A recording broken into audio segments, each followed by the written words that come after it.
जिसके विरुद्ध जाने का साहस संपूर्ण संसार में नहीं, उस रावण की बात को स्वयं उसके पुत्र ने अनसुना कर दिया। मैं तुमसे बहुत निराश हूं मेघनाथ। मैंने जो किया लंका के लिए किया पिताश्री। लंका का युवराज होने के नाते वो मेरा कर्तव्य था। मैंने केवल अपने कर्तव्य का पालन किया है।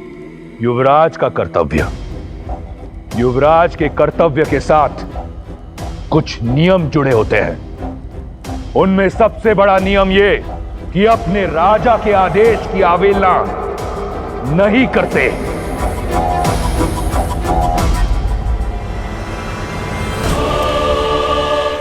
तुमने मुझसे पूछे बिना राम को मारने के लिए असुर भेजे। एक बार भी ये नहीं सोचा कि तुम्हारे इस निर्णय से इस संसार के समक्ष दशानन की छवि को कितना बड़ा धक्का पहुंचेगा।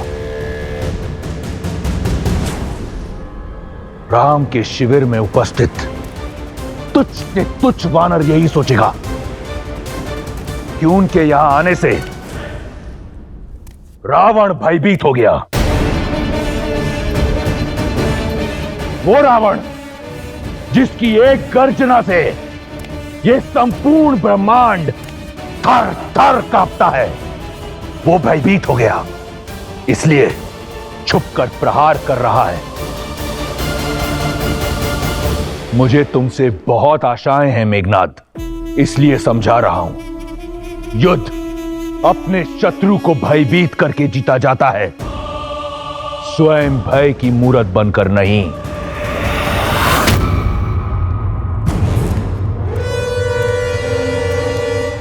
क्षमा कीजिएगा पिताश्री, किंतु युद्ध रणनीति से भी तो जीता जाता है, और जिसने आपके विरुद्ध युद्ध का शंखनाद किया उसे आपका ये मेघनाद कैसे जीवित छोड़ सकता है?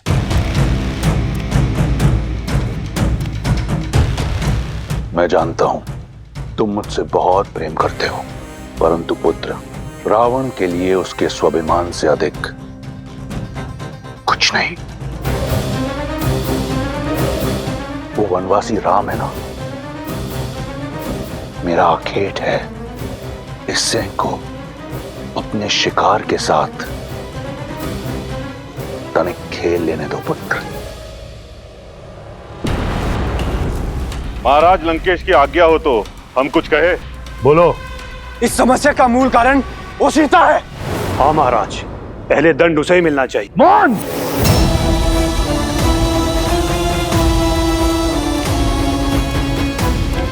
इस सभा में सभी को स्मरण रहे, जब तक रावण पूछे नहीं, परामर्श देने की मूर्खता मत करना। सीता बंदी नहीं, अतिथि है। वो दंड नहीं, भेंट की पात्र है, और शीघ्र ही उसे अपने जीवन की सबसे बड़ी भेंट मिलने वाली है। जय श्री राम, जय श्री राम, जय श्री राम, जय श्री राम, जय श्री राम, जय श्री राम। राम राम भजते हनुमान, दशरथ नंदन राजा राम। राम राम कहो जय श्री राम, अवध बिहारी राजा राम।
मैं तुम्हारी माया से अति प्रसन्न हुआ मारुत।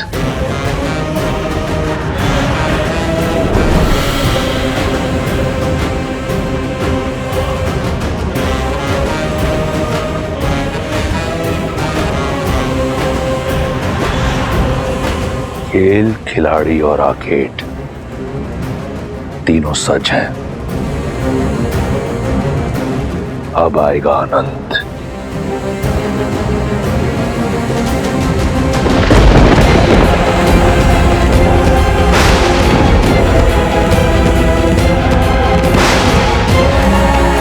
नियति ही नहीं, अब तो प्रकृति भी हमारी परीक्षा लेने लगी है भैया। ये कठिनाइयां कम होती दिख नहीं रही है। धर्म का पथ पुष्पों से नहीं, कांटों से भरा होता है लक्ष्मण।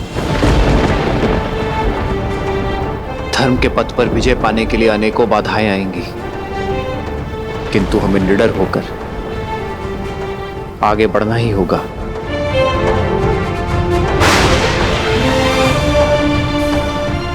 एक दूसरे को थाम कर आगे बढ़ते रहिए। हमारा उद्देश्य एक है, हम एक हैं।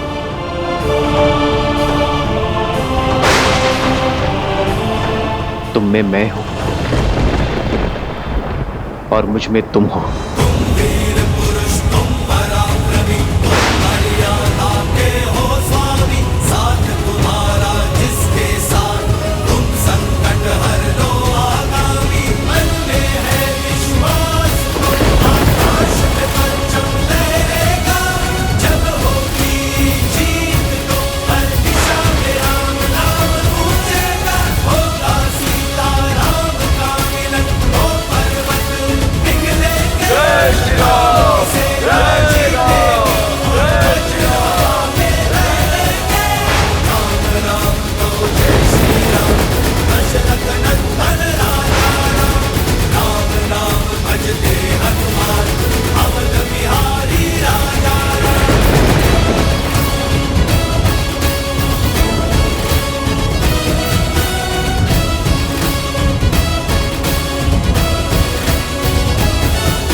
ये उत्सव कैसा?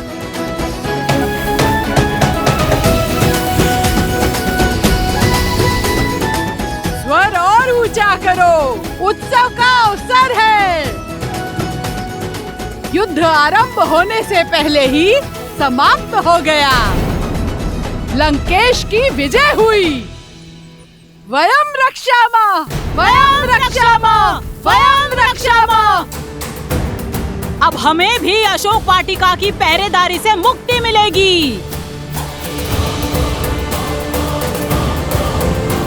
ये क्या? क्यों? विजय? बड़ा गुणगान गाती थी ना अपने राम का, मिल गया उत्तर। हमें तो पहले से ही पता था कि युद्ध का यही परिणाम होने वाला है। और क्या, यूं ही कोई वनवासी आकर वानरों के साथ लंकेश को जीत लेगा क्या? जिस लंकेश के आगे काल ना टिका, उसके समक्ष वो नर क्या टिक पाता। चलो बेचारी पहले ही परिस्थिति की मारी है। चलो हम लंकेश की विजय का उत्सव मनाते हैं। जब सत्य पता चलेगा तो राम नाम की रट अपने आप निकल जाएगी।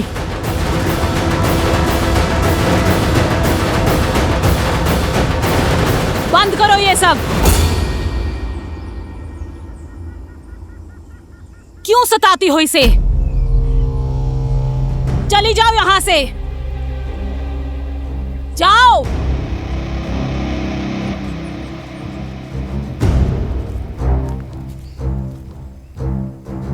त्रिजटा, किस बात का उत्सव मना रहे हैं ये लोग? किस विजय की बात कर रही है? मुझे ज्ञात हुआ है कि लंकेश ने मायावी असुरों की सेना भेजी थी श्री राम को मारने के लिए। इसीलिए ये सब लोग। क्या आक्रमण? श्री राम? त्रिजटा कहाँ है मेरे श्री राम? वो ठीक तो है ना? नहीं जानती, पर ये उत्साह और उत्सव देखकर लगता है कि जीत बहुत बड़ी है। कहीं कुछ अनिष्ट ना हो गया हो। नहीं, मेरे श्री राम के होते कोई अनिष्ट नहीं हो सकता। मेरे श्री राम आएंगे, हर बाधा तोड़कर आएंगे, हर सीमा लांघकर आएंगे। वो मेरे लिए आएंगे त्रिजटा। आशा करती हूँ कि तुम्हारी विश्वास की जीत हो। दशों लोकों के स्वामी लंकापति महाराज दशानन पधार रहे हैं।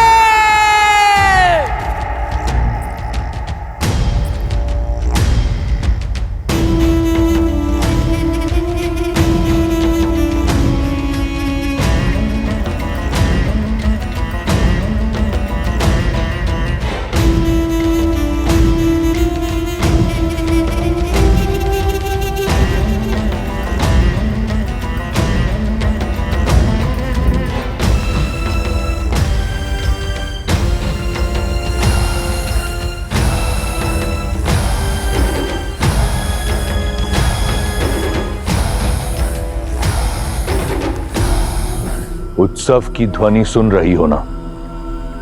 लंका झूम रही है, क्योंकि आज अंत हुआ है लंका के शत्रु का भी और तुम्हारी आशा का भी। कहा था मैंने तुम्हें कि तुम्हारा विश्वास धराशायी होगा। क्या लगा था तुम्हें? वो तुम्हारा राम कुछ वानरों की सहायता से दशानन को परास्त कर पाएगा। एक तुच्छ मानव राक्षराज रावण को हरा पाएगा। सच कहूं तो तुम्हारी निरंतर प्रशंसा से अनेकों बार ऐसा लगा कि राम कोई दिव्य पुरुष है, परंतु खोखला था तुम्हारा विश्वास। संपूर्ण संसार ने देखा राम का शौर्य।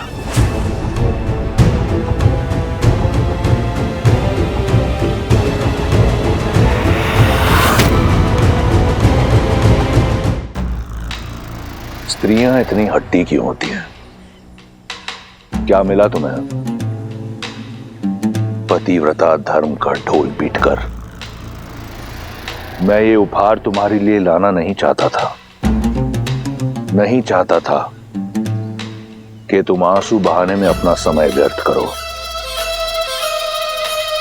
परंतु क्या करूं? वचनबद्ध हूं। यदि तुम इतनी हट्टी ना होती तो इस दृश्य की साक्षी भी नहीं होती।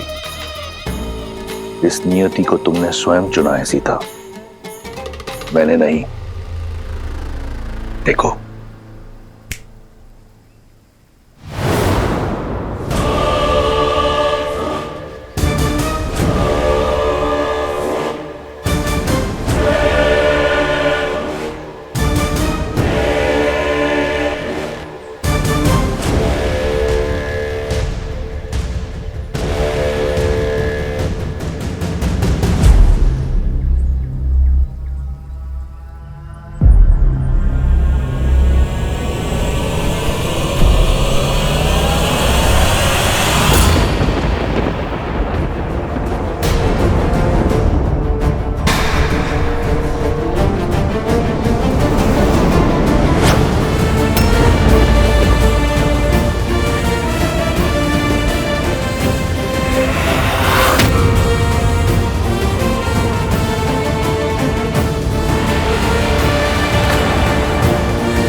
राम के शीश को काटने में उतना आनंद नहीं आया जितना मैंने सोचा था।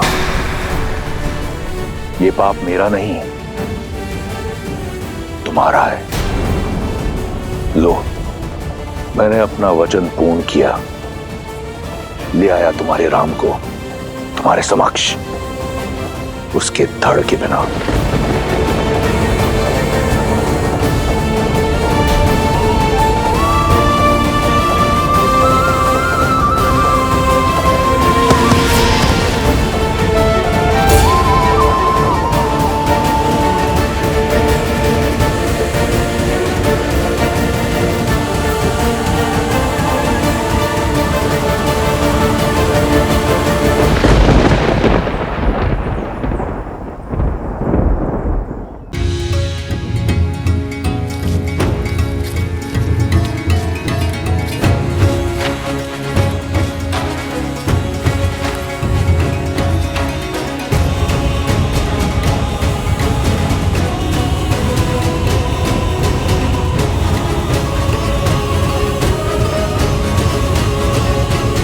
अंततः हम लंका पहुंच गए। जय श्री राम, जय श्री राम।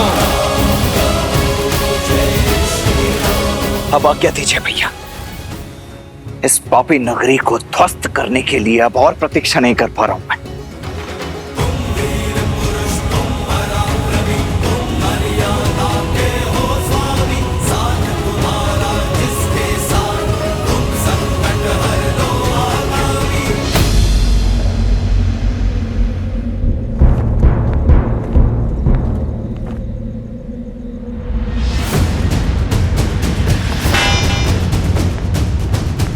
क्या हुआ?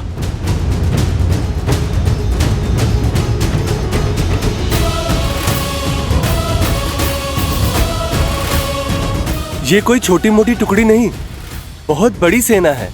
असंभव। 100 योजन पार करके ये कैसे आ गए? अब क्या करें? करना क्या है? महाराज को सूचना देनी होगी।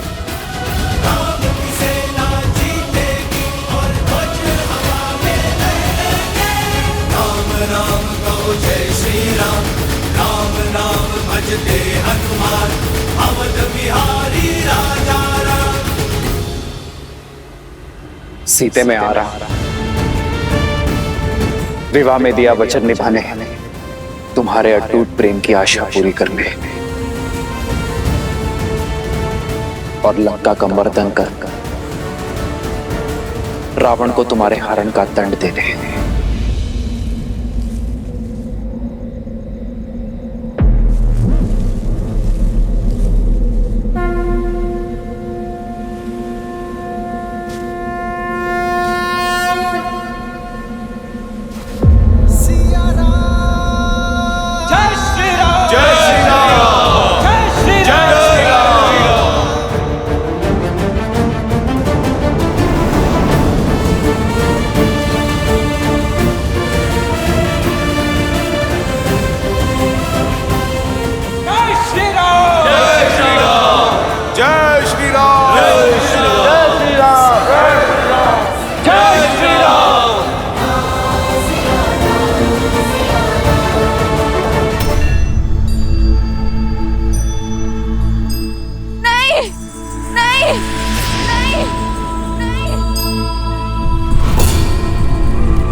नहीं,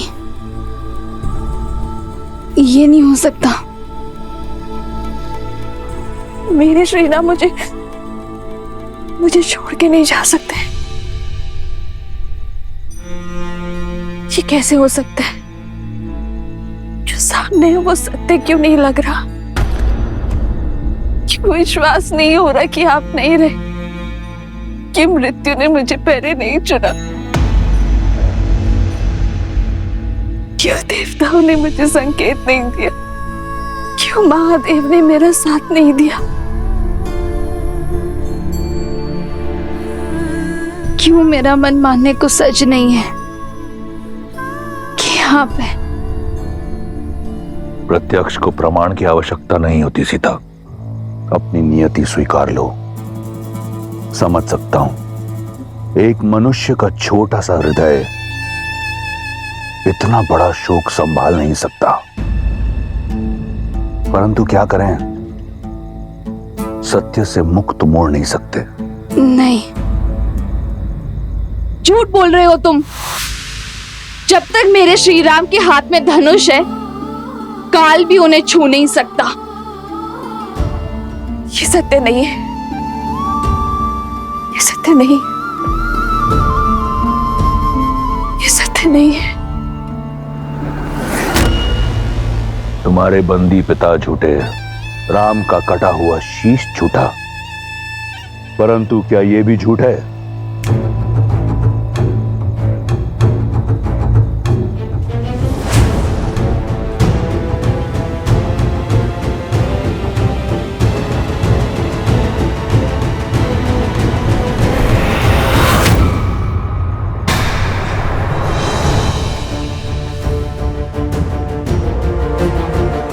इस धनुष को तो पहचानती हो ना?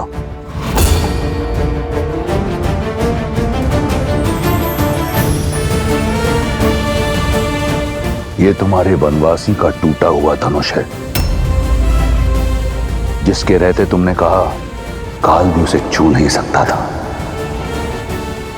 उसका शीश काटने से पहले ये धनुष काटा गया। नहीं! तुम्हारे ना मानने से सत्य नहीं बदलेगा सीता।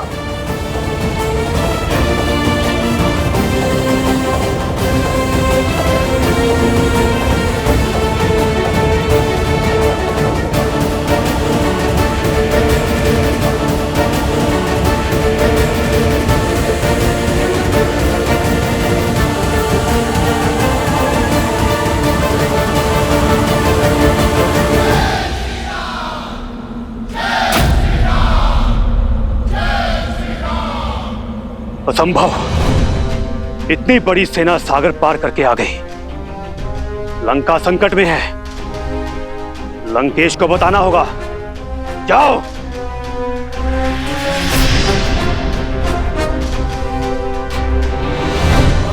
सुना नहीं?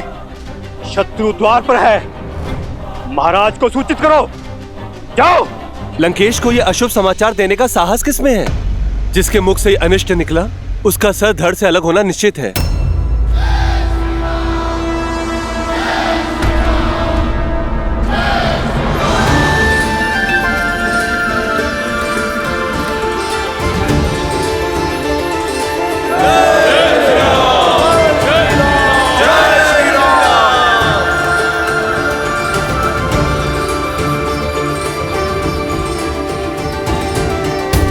उस चोटी से हम संपूर्ण लंका को देख पाएंगे।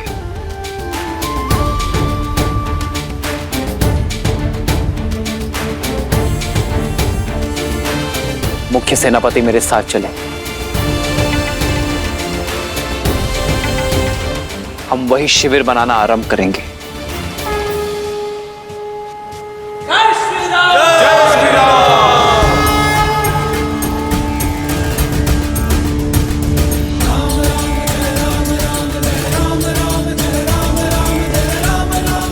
सवाल क्या लक्ष्मण?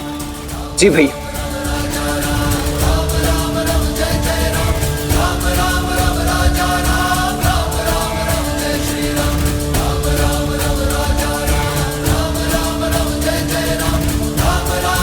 जय श्री राम! जय श्री राम! जय श्री राम! जय श्री राम! जय श्री राम!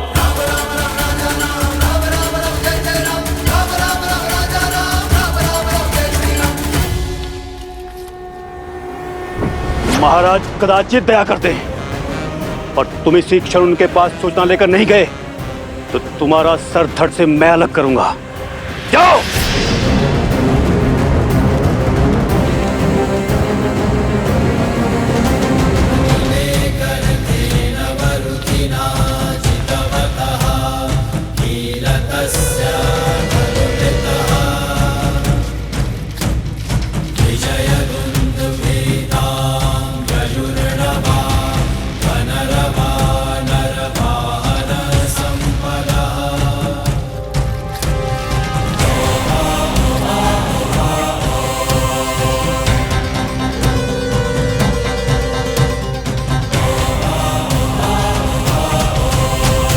राम यहां आया नहीं, लाया गया है।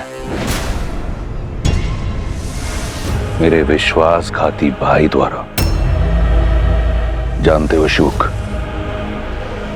विभीषण कहा करता था कि मैं उसके पिता समान हूं। देखो, आज अपने पिता समान भाई को छोड़ एक अनजान सन्यासी के चरणों में पड़ा है। राम के शिविर के बारे में जानने के लिए मैंने कई गुप्तचर भेजे, परंतु लंका के बारे में जानने के लिए राम को किसी गुप्तचर की आवश्यकता नहीं।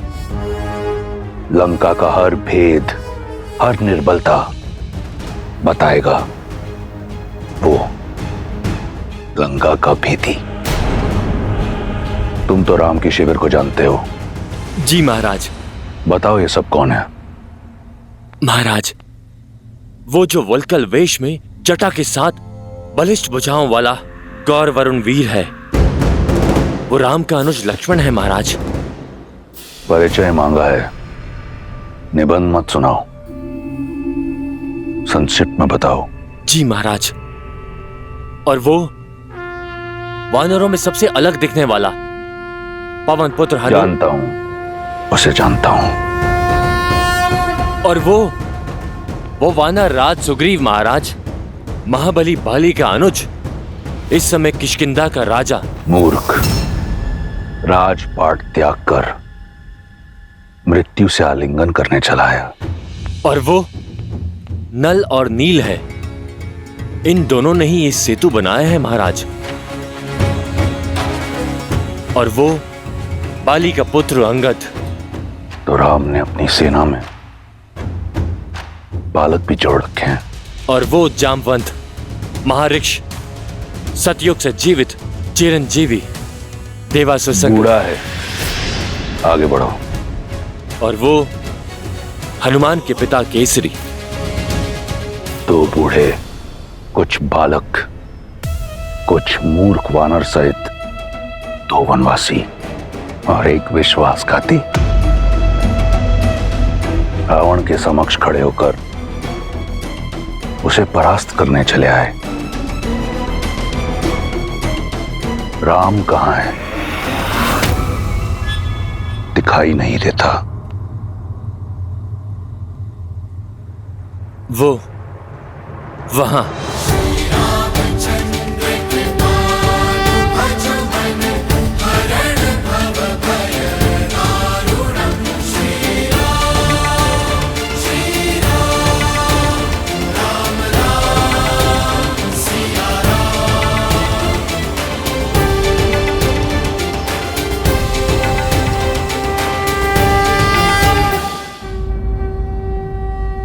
वो रहे श्री राम। केवल राम। आज मेरा मन नहीं है रक्त बहाने का, अन्यथा तुम्हारे प्राण हर लेता। ये तुम्हारी अंतिम चेतावनी है शुक। लंका में तुम्हारा स्वागत है राम।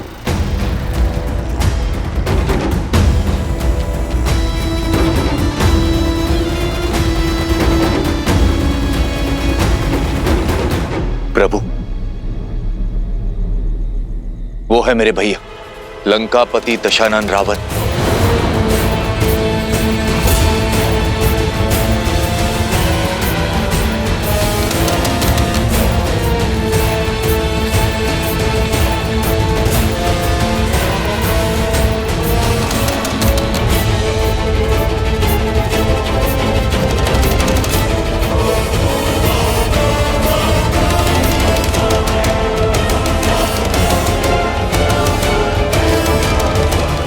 लंकेश ने कहा है कि मित्रता अपनी बराबरी के लोगों के साथ होनी चाहिए, और लंका के राजा की मित्रता को स्वीकारिए और इस वनवासी का साथ छोड़ दीजिए। तो ये है रावण।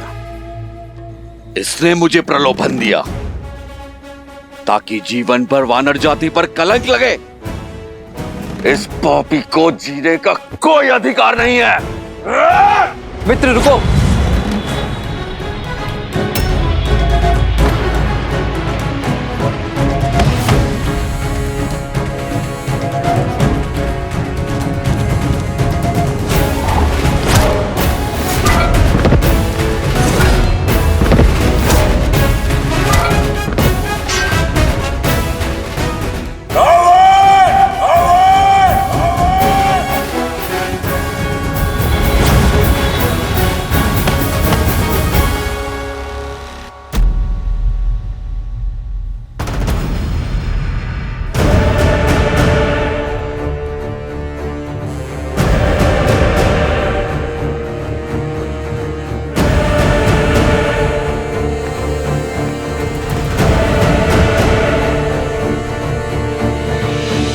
सत्य में वानर ही हो, बिना निमंत्रण कहीं भी पहुंचने का अभ्यास है तुम्हारी जाति को। काल भी बिना निमंत्रण के ही पहुंचता है, पापी।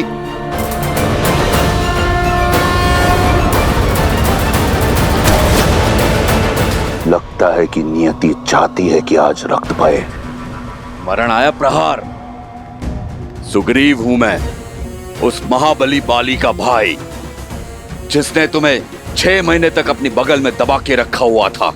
मैं तुमसे खेलूंगा नहीं, तेरे घृणित खेल का अंत करूंगा।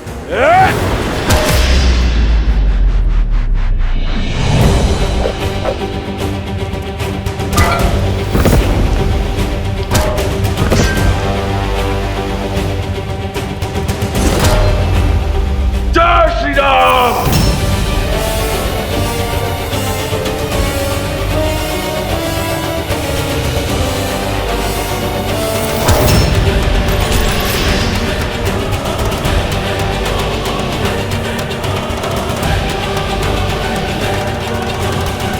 तुमने अपना परिचय दे दिया वानर, अब मेरा परिचय जानो।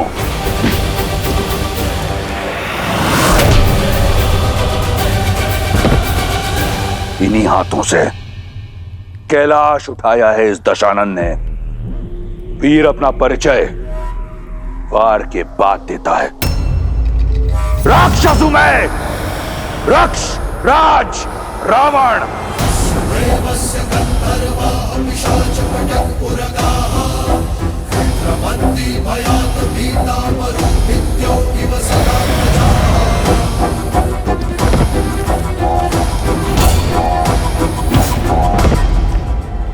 तुम भाली के ही भाई हो ना? लगता नहीं है। कायर सर्वदा दूसरे के बल का उदाहरण देता है। तुम्हारा भाई बाली सच में बली था, सर्वशक्तिशाली था, और तुमने उसे एक तुच्छ वनवासी की भेंट चढ़ा दिया, वो भी छल से। कायर हो तुम।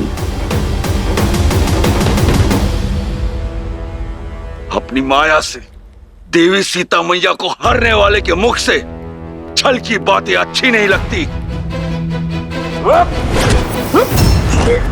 एक कायर मुझे वीरता का पाठ क्या पढ़ाएगा? बाली और किष्किंधा के साथ मेरी शांति की संधि थी वानर।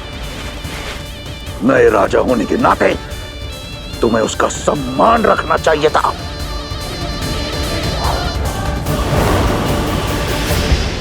जो राक्षस नारी का सम्मान ना करे, उसका कैसा सम्मान? आज श्री राम का ऋण उतार दूंगा। ऋण तो मैं उठाऊंगा, बाली की मित्रता का। ये राक्षस तुम्हारा और तुम्हारे राम का नाश करेगा। स्वर्ग जैसी तुम्हारी किष्किंधा को नरक बना देगा, स्मशान बना देगा, और सीता की भांति रूमा मेरी होगी। रक्ष विवाह करूंगा उससे।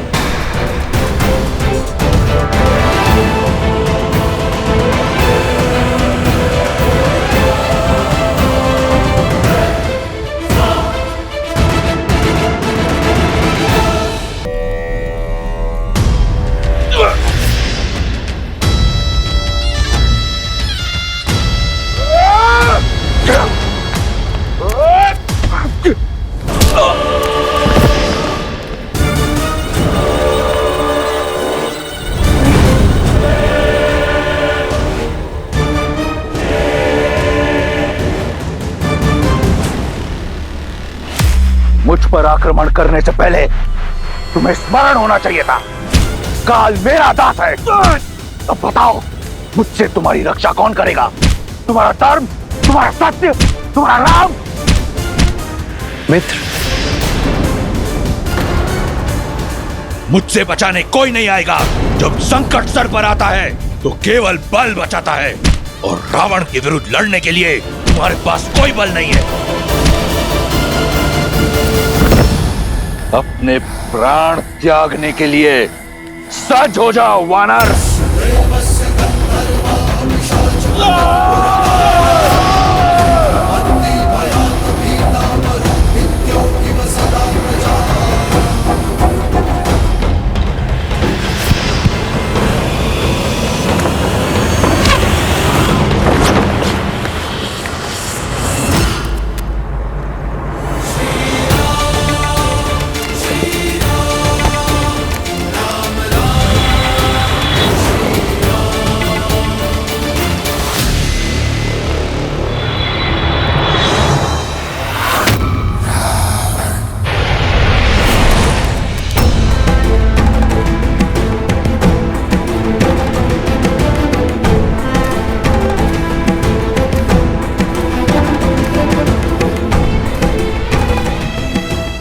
आप एक राजा हैं मित्र, और एक राजा को अति उत्साहित नहीं होना चाहिए। हम धर्म युद्ध के लिए आए हैं, इस प्रकार घात के लिए नहीं। आप हमारी सेना के प्रमुख सेनापति हैं। इस अति उत्साह के चलते यदि आपको कुछ हो जाता तो क्या उत्तर देता मैं वानर सेना को? क्या उत्तर देता मैं देवी रूमा को?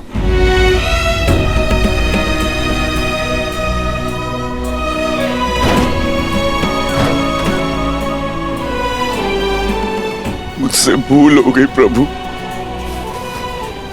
आवेश में आकर बहुत बड़ी भूल कर बैठा। आप जिस सेना को लेकर साथ चले, मैं उसी सेना को पीछे छोड़ रावण से अकेला युद्ध करने चला गया। क्षमा कर। उठो मित्र।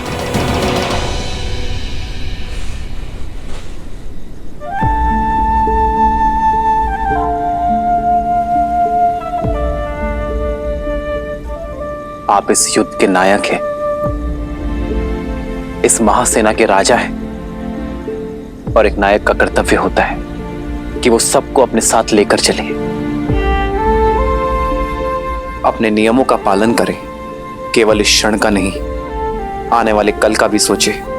भावनाओं में बहकर भविष्य की सूझ खो बैठा था मैं। रावण पर अचानक आक्रमण करने का दुस्साहस अनुचित है मित्र, किंतु अपनी भूल को स्वीकारने का प्रयास प्रशंसनीय है। अपनी साहस का परिचय तो आपने दे दिया, अब अपनी सामर्थ्य का परिचय दीजिए। शत्रु के द्वार पर हम खड़े हैं, अपनी वानर सेना का मार्गदर्शन कीजिए मित्र। उनके लिए एक उदाहरण सिद्ध कीजिए, और इस युद्ध में मेरे सहायक बनिए। इतनी बड़ी भूल को भूलकर मुझको अब इतना बड़ा दायित्व सौंप रहे हैं। अपने भक्त को पुनः अपना सिर उठाने का अवसर दे। आप धन्य है प्रभु, आप धन्य।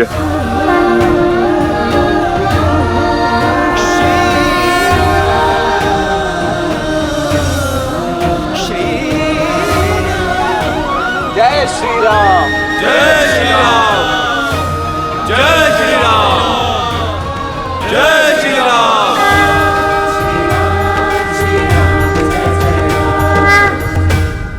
मुकुट का स्थान राजा के शीश पर होता है।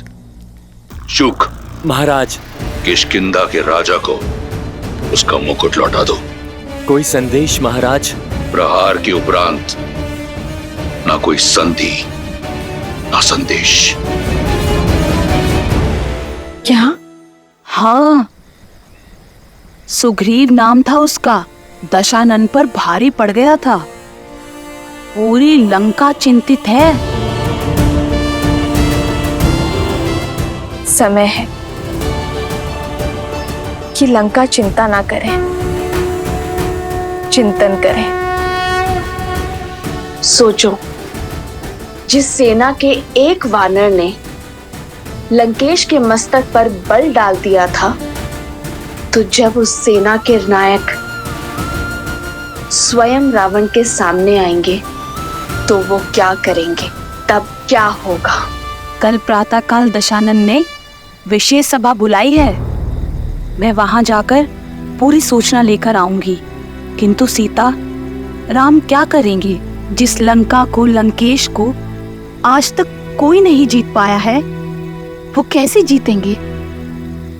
जिन्होंने सागर को स्वयं मार्ग देने पर विवश कर दिया, जिन्होंने वानरों को योद्धा बना दिया, उनके लिए कुछ भी असंभव नहीं है त्रिजटा। और अब वो कुछ ऐसा करेंगे जो किसी ने कभी नहीं सोचा होगा। प्रभु, आपकी योजना अति उत्तम। आपका साथ और लंका के भीतर की सूचना ना होती तो ये योजना कभी संभव नहीं हो पाती। अब सभी नायक ध्यान से सुनिए। रावण को लगता है कि लंका का चारों ओर सागर से घिरे रहना उसका सबसे बड़ा बल है और हम उसके इसी बल को उसकी दुर्बलता बना देंगे। लंका में प्रवेश करने के 4 मुख्य द्वार हैं। पूर्व द्वार, पश्चिम द्वार, उत्तर द्वार और दक्षिण द्वार। हम लंका तक जाने वाली हर खाद्य और युद्ध सामग्री का मार्ग बंद कर देंगे। लंका का पूर्ण घेराव होगा। ना कोई बाहर से आ पाएगा और ना ही कोई भीतर से बाहर जा पाएगा। इसके हमें 2 लाभ होंगे। पहला, लंका दिन प्रतिदिन दुर्बल होगी और दूसरा, लंका की सेना का मनोबल गिरता जाएगा। प्रभु, कौन सा सेनापति कौन से द्वार पर होगा? पहले वानर सेना को लंका का घेराव करने दीजिए। हम फिर निर्णय लेंगे कि कौन सा सेनापति किस द्वार को संभालेगा। सर्वप्रथम दक्षिण द्वार का घेराव किया जाएगा क्योंकि वहां सबसे कम सुरक्षा है। फिर सेना की एक टुकड़ी पश्चिम द्वार पर जाएगी और बिना समय नष्ट किए सेना की एक टुकड़ी पूर्व द्वार पर जाएगी। उत्तर द्वार की स्थिति सबसे महत्वपूर्ण है और सबसे संवेदनशील भी। यदि वहां से वार हुआ तो हमारी सेना और शिविर दोनों आहत होंगे। इसलिए इसका पहरा सबसे अधिक होना चाहिए। वहां मैं अपना सबसे सर्वश्रेष्ठ नायक भेजूंगा। हम लंका का घेराव करके निश्चिंत नहीं हो सकते। हमारा यह दाव देखकर रावण और उसकी सेना चुप नहीं बैठेगी। इसलिए हमें हर अनिष्ट के लिए सज्ज रहना होगा।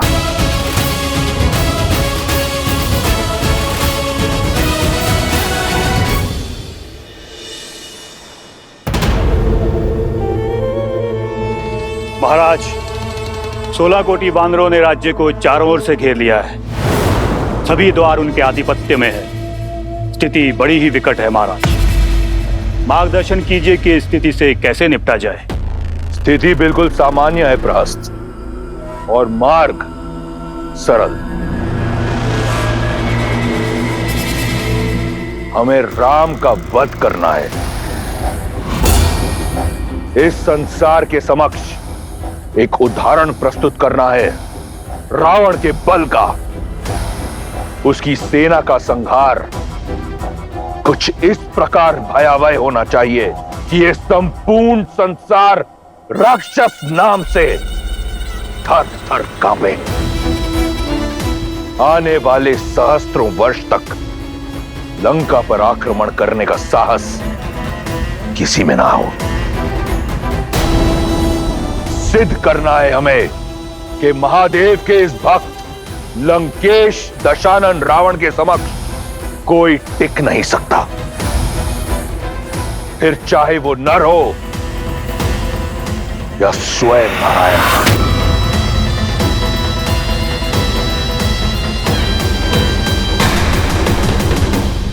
साजोपुत्र,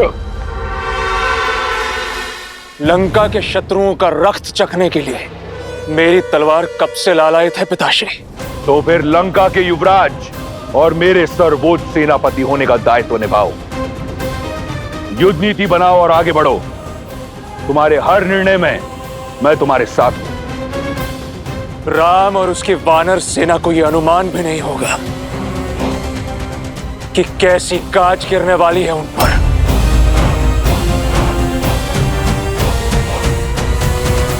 अब विलंब कैसा भैया? चलिए इस लंका पर आक्रमण करते हैं। लक्ष्मण भैया ठीक कह रहे हैं प्रभु। शत्रु को सज्ज होने का अवसर क्यों देना? हमें शीघ्र ही अपनी विजय पताका लहरा देनी चाहिए। क्योंकि यह धर्म युद्ध है हनुमान, और धर्म सबको अवसर देता है, रावण को भी। और यह अवसर अंतिम होगा। परंतु क्यों भैया? क्योंकि केवल रावण या उसकी सेना दांव पर नहीं, सैनिकों का परिवार और उनका भविष्य दांव पर है। सबसे श्रेष्ठ युद्ध वही जो लड़ा ना जाए, और सबसे अच्छी युद्ध नीति युद्ध को टाला जाए तो शांति प्रस्ताव भेजने की तैयारी की जाए। रावण को यह अंतिम अवसर देना आवश्यक है। प्रभु, ये शांति प्रस्ताव लेकर कौन जाएगा? जामवंत जी, आप सबसे अनुभवी हैं और ज्ञानी भी। आप ही बताइए किसे भेजना उचित होगा? प्रभु, लक्ष्मण जी के क्रोध से हम सब परिचित हैं। वहां राक्षसों ने कुछ भी ऊंच नीच कर दी और लक्ष्मण जी अपना धैर्य खो बैठे तो आपका मानतव्य असफल हो जाएगा। और हनुमान तो पहले ही लंका के भक्षक और लंकेश के शत्रु बन चुके हैं। उन्हें भेजना अवसर नहीं, चुनौती का संदेश देना होगा। और वानर राज सुग्रीव ने कल जो किया, उसके पश्चात रावण और उनके बीच वार्ता का कोई स्थान शेष नहीं बचा है। नल और नील सेतु बनाने में चतुरता रखते हैं, किंतु बात कला में उतने प्रवीण नहीं। हमें कोई ऐसा चाहिए जो न्याय प्रिय हो और शांति प्रिय भी, जो शक्तिमान हो और बुद्धिमान भी, जिसके पास वाक चातुर्य हो और बाहुबल भी, जो व्यवहार में संतुलित हो, जो एक राजा से बात करने के योग्य पद पर, भावी राजा।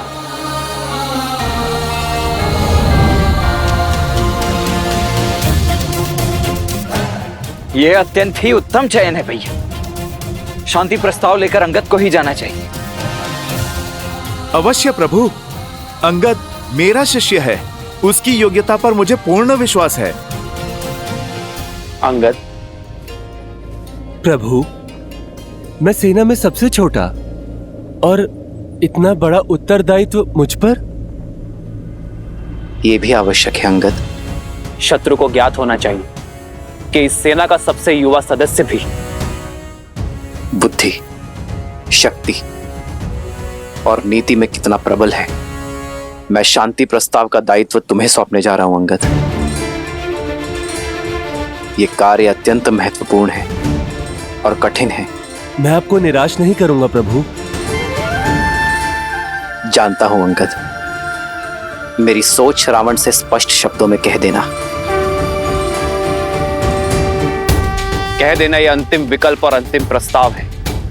यदि अब भी वो अपनी हट पर अड़ा रहा, सीता को मुझे ना लौटाया, तो युद्ध अंतिम विकल्प होगा और रावण की अधर्म की लंका का सर्वनाश होगा।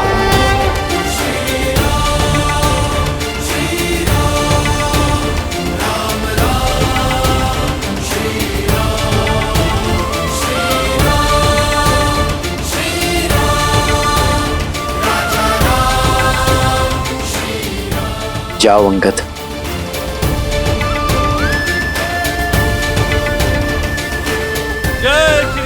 जय श्री राम। अंगद, अपने गुरु का मान रखना। कोई संदेश है हनुमान काका? बहुत धैर्य से काम लेना अंगद। आवेश में लिया हुआ निर्णय अनुचित सिद्ध होता है,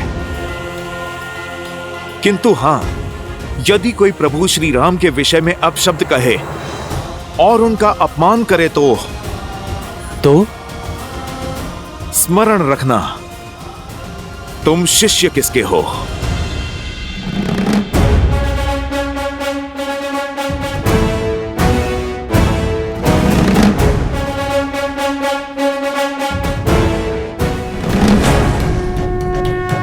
जय श्री राम। अरे कोई लंकेश को बताओ, वो वानर फिर आ गया। अरे शस्त्रगार भंडार की रक्षा करो, कहीं वो फिर से लंका को न जला दे।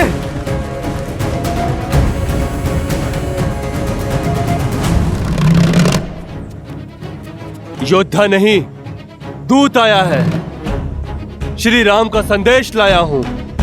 लंकेश तक पहुंचने का मार्ग बताओगे या मैं स्वयं बना लूं?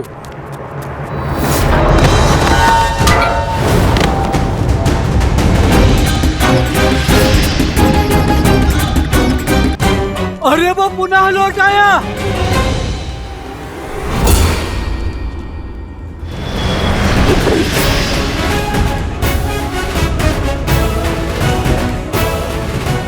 रावण सीधे जाकर दाई मुड़ते ही सभागृह।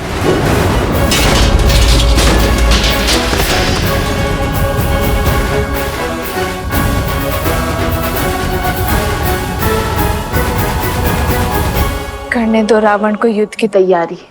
विजयी तो धर्म और सत्य की ही होगी। मेरे श्री राम की होगी त्रिजटा। सुना है श्री राम ने शांति प्रस्ताव के लिए किसी वानर दूत को भेजा है। क्यों? युद्ध से पहले किसी दूत को क्यों? यही तो अंतर है त्रिजटा, मेरे श्री राम और रावण में। श्री राम अपने शत्रु को भी एक अंतिम अवसर देते हैं त्रिजटा।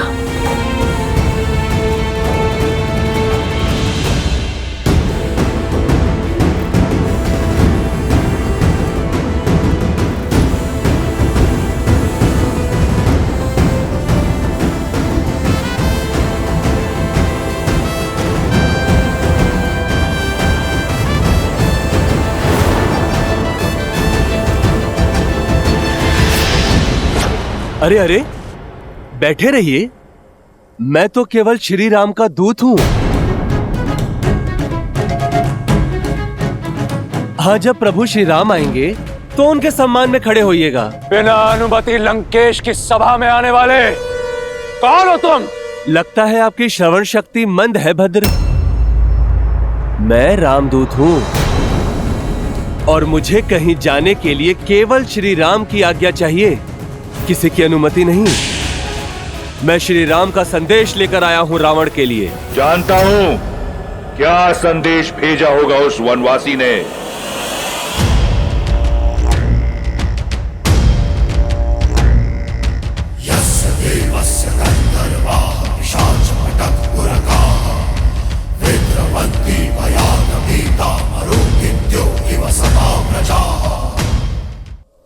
शांति प्रस्ताव भेजा है।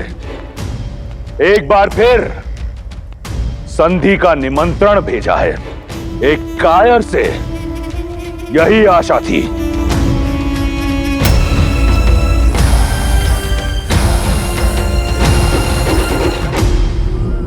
और देखो भेजा भी तो किसे?